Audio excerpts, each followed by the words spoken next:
This past week, we had a huge trade go down in the NBA. Pascal Siakam is now a member of the Indiana Pacers. Full details of that trade: Pascal Siakam and the 2024 second round pick heading to the Pacers. Bruce Brown, Jordan Nwora, Kira Lewis, and three first round picks heading to the Raptors. The Pelicans got some money, so that's cool. So I guess my first question with this trade: what were your initial reactions seeing Pascal Siakam moved to Indiana? Well, I thought the offer was pretty fair. And Bruce Brown, they'll probably flip, I would Mm-hmm. assume. But as far as for the Pacers side, I was like, first of all, I looked at that trade package and I'm like, yeah, that seems about right for Pascal Siakam. You got the picks that Toronto obviously wanted between OG Anunoby and Siakam. They had to get picks from one of them. Right. So like OG Anunoby, they get RJ Barrett, Manuel Quickly, two young players that could, maybe pop in different situations, maybe could be useful for something that they could build moving forward. Bruce Brown could be flipped for even more picks, like I said before. And those three first round picks, very important. And if you're somebody like Masai Ujiri, who I've been very critical of in the past, like basically ever since Kawhi Leonard left, I've been very critical of Masai Ujiri because I think if Kawhi doesn't win a championship with the Raptors that year, we don't look at Masai Ujiri the same. He made a risk, it paid off, good for him. But Fred VanVleet, him getting moved, him going to Houston, them getting nothing for him, that made me scratch my head. Um, the trade with the Knicks, I don't think was a bad trade for them, but I still would have liked to have seen them maybe get one first for OG Anunoby, just something like that. But they did get some two decent pieces. With the Siakam trade, I see the picks. Player wise, they didn't really get too much, right? So this was a pick heavy trade. For the Pacers, Pascal Siakam is a great fit with Tyrese Halliburton. I saw parts of the game of his debut. Yeah. I still think they clearly lack the defense, right? That's a big reason why they lost Mm-hmm. to Portland. Portland has these games every once in a while where they just, get a good team You and would they just know. beat You them. would know. I would know. I mean, I would say my team isn't very good at the moment. But Portland Right. they could be spunky, and with Anthony Simons, their scoring ability matching up with the inability for the Pacers to defend, is a question. I don't understand why the Pacers can't be a better defense after this Pascal Siakam trade. But I expect the offense to shine through for Siakam, and I think Halliburton and him are a great fit. Yeah, you're adding Pascal Siakam, former champion, multi-time All-Star. He's averaging 22 points per game, 6 rebounds, 5 assists. Uh, you add a dynamic inside-out scorer to an already all-time high scoring offense. I'm with you. I think they should. I mean, presumably improve defensively, especially at the power forward position. It's where they've been the weakest all season. It's why you've seen Obi Toppin now move to the bench, and they started Jalen Smith instead to try to improve that defense because they've had basically every power forward in the league have big games against them. Randall, Giannis had the 60-point game against them. So, and Miles Turner, though a rim protector, not a great perimeter defender or post defender for that matter. So that is going to still be their problem. I think when you look at this trade, they're trying to make a jump to stay competitive in the Eastern Conference, along with Cleveland, who's got their season together. As it seems, they're on a 7 game win streak right now. And then you got Philly, you have New York, and then Miami is still in the mix as well. Uh, do you think the Pacers now, that this puts them in some type of contention? I don't think they maybe not with Boston for sure, but maybe a puncher's chance against a Milwaukee or someone like that. I think it gives them the ability to finish in the top four, and they've played pretty well against good opponents, so I don't think you can count them out. However, I'm not picking them to. I think this team has a second round ceiling. Depending on the matchups, maybe they can go farther, but I would say they're on the level of, the Knicks, Miami, teams like that. If I had to rank them. However, the Pacers did need to do this trade because it's hard to get stars in Indiana. And if you Mhm. can guarantee Siakam there for a few years, he's not old or anything, right?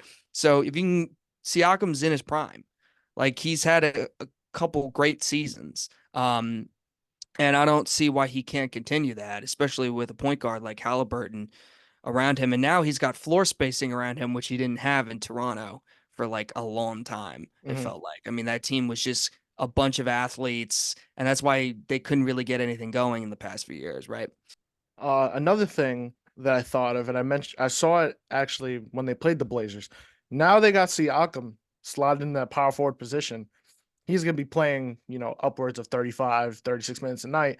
They have kind of a plethora of power forwards now. Obi Toppin is now relegated really to the bench forever. And he's kind of in the same position he was in New York, which is kind of unfortunate. He's now sitting behind an all-star that's going to play a lot of minutes. So Obi Toppin's minutes have now been decreased. I think he played 11 minutes against the Blazers when he's been averaging around 25 minutes a game.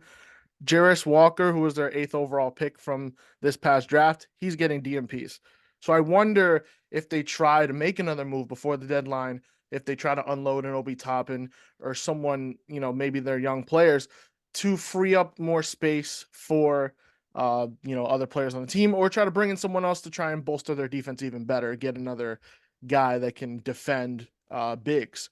I mean, Obi Toppin has to understand who he is. And I know he's at a point in his career, he wants to get paid. I get it. But, if you're trying to build something, if you're trying to build a championship team, Obi Toppin is a role player. He's not a starter. Hmm. Um, but so I don't, I understand from his perspective though. He wants opportunities. He wants opportunities to play, and it's going to be tough when you got Siakam and Turner there. I mean, you know, Julius Randle was kind of like, an inconsistent mess at points with the Knicks, and he had Yeah, struggled. He true. struggled to get time there. So, I think in order for the Pacers to be legit, as I need to see more from Benedict Mathurin. He's somebody that got, I think had a lot of potential coming in, and he's kind of just stagnated or if gotten worse at parts. And I just think, you know, somebody like him can make them even better. But we'll have to see. Halliburton's is an excellent player. If he's out, like I struggle to think they can do anything, like even Hmm. beat normal decent teams.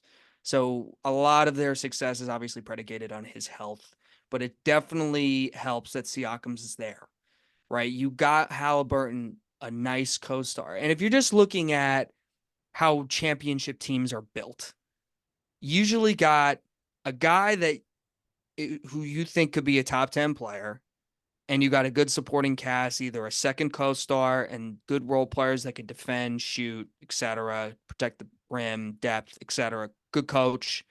I think Halliburton has top 10 player in the NBA potential. Not saying he is right now, Hmm. but I think there's potential to where that could be the case. And considering how so many people love playing with the guy, it seems. I mean, you're seeing reports that stars or other players are interested in going into Yeah. Indiana just to play with Halliburton. That's a great place to be in as an organization. So the Siakam trade to me is a no-brainer. Yeah, you're right. And that's Indiana. Imagine people wanting to go play there. That's something that, as a small market team, that's something most of them don't have. You Mm, don't have a free agency destination in mid markets like that. So if you have a player like Halliburton, who's so fun to play with, he had like 17 assists mm, against the Blazers. Guys want to play with that. They want to run, they want to have fun and play, be able to score. yeah. So that's definitely great. And I'm not trying to disrespect Indiana. It's the state of basketball. Like That's they true. That's true. love Yeah. basketball in Indiana. So like if they got a great team, they're in it and they're really into it. It's a really awesome place to play in if things are going great. And honestly, just in general, I mean, I can't think of like people being like, I hated my experience in Indiana playing basketball there. Like, Hmm. when Victor Oladipo was there, it was fun, right? When Paul George was there, it was fun. And Halliburton's a fun player. And I think they're building something exciting, but I think they still have flexibility and they're still young enough to where this is a good base, but they can get to even better. This isn't a move that like, oh, why are they doing this just to be a second round exit? No, this is to grow into something bigger. I think it's an excellent move for them. Yeah, will be key if they can get him to re-sign because he does become an unrestricted free agent at the summer. That was kind of a Yeah. weird thing he had going where he was kind of denying all these places. Sacramento, he didn't want to go. Golden State, he wasn't a fan. Mm. Uh, Well, so that tells me he's resigning there. I mean, usually when yeah. you make trade, when these organizations make trades, I don't know what it was if it was like that in the older days, but usually they have a under the radar underground agreement like, hey, if we trade for you, this is the contract we plan on giving you. Hmm. And you can't sign it yet, but when the Yeah, of time course. comes, it'll be there for you, and Siakam will probably take it. Because I can't assume he would get more money anywhere. Like, you know what I mean? Like, Probably not. definitely not. Especially considering that the Pacers gave up 3 firsts for him. It would have to be an utter disaster for him to leave Indiana. Like complete, like they missed the playoffs or something, and he hates it there. But I just don't see it like at all. So, Yeah. I think, and as far as the Raptors side goes, you know, as far player wise, there's nothing interesting in this trade, right? Bruce Brown could be flipped. We'll see what Bruce Brown could probably get you. Definitely one first. I think he gets you I'd another have to first for really sure. consider. I have to really consider if someone would give up two for Bruce Brown. If I was Masai, I'd really scour to be like find some desperate team at the deadline that would be like would give up 2 first round picks for Bruce Brown. But I think Bruce Brown's definitely worth a first and maybe an interesting player that fits more with what they're doing. But either way, like I just with Bruce Brown, like he doesn't shoot the ball well enough for me to like put him in Toronto.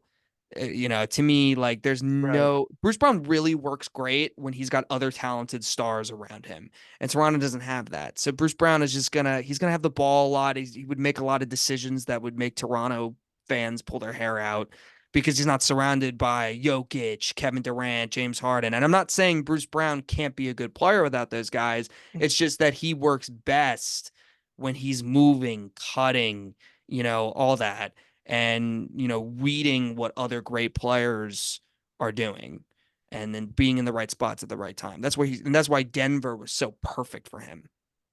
Yeah. Left Denver to get a payday, and now he's gonna find himself on his third team of the season. So Yeah, and it's funny. I heard Stephen A. think said like if I'm the Raptors and Bruce Brown, if I'm Bruce Brown, I should consider a buyout agreement. I'm like, buyout agreement? Bruce Brown's way too valuable to yeah. just be like, yeah, No. pay me to go away. No, Bruce Brown is a really valuable player. For, like all 30 teams, I think would be interested or all 29 teams would be interested in acquiring Bruce Brown in some sort of deal, giving up some piece for him because he's a champion. He's a valuable role player. If you haven't already, like, share, subscribe to the YouTube channel at Truish Hoops. You can check out other videos with James and also just with me. You can follow the podcast on TikTok at Truish Hoops. You can also listen to the JB podcast. I'll be on James's most recent episode when this comes out. I'll put all that information in the description. Be sure to check that out as well. I'd like to thank James for joining us again, and thank you guys for listening here on True Hoops.